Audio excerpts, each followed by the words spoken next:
Last night I shared a poll on my stories asking everyone, do you get into debt just to get through Christmas? I'm going to share the results up here somewhere, but 30% of you said you do.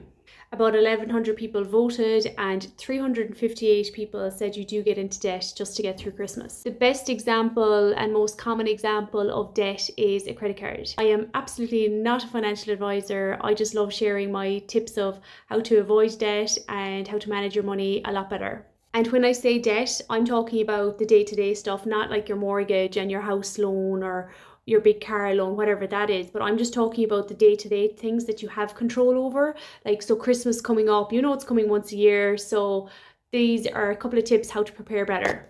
Number one, shop online. I know some people are not going to like this, but whether you like it or not, it works. You will have so much more control over, number one, your budget, and two, the impulse buying.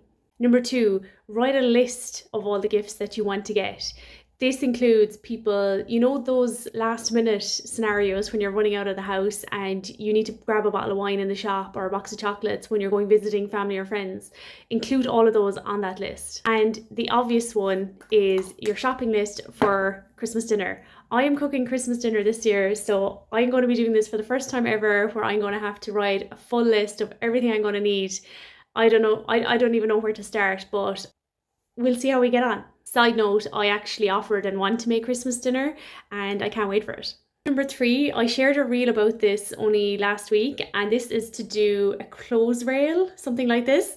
I have these up in the attic for years, so I pulled one down and I pulled out all of the bits of dresses I've accumulated over the years, my sequins, everything, and put it all in one place.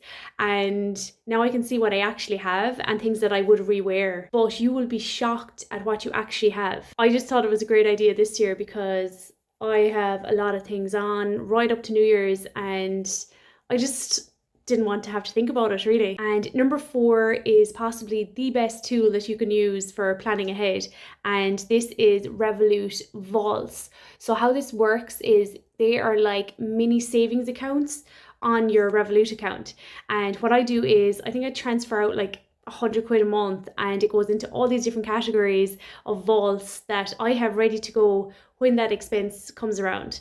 For example, Christmas. Other examples I have would be my car insurance, my car tax, household bills, you know, like the things that are once a year. So like your bin charges and your property tax, those kind of things. And another one, if you've any weddings coming up, and we all know how expensive weddings are. So be prepared.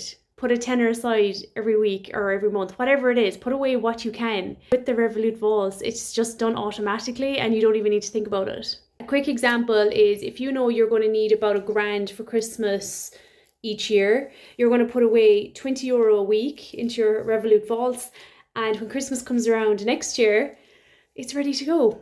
Those are the couple of tips I have for planning ahead and to avoid debt. So yeah, let me know in the comments what you have done to help plan for Christmas for next year. Any questions, leave them below.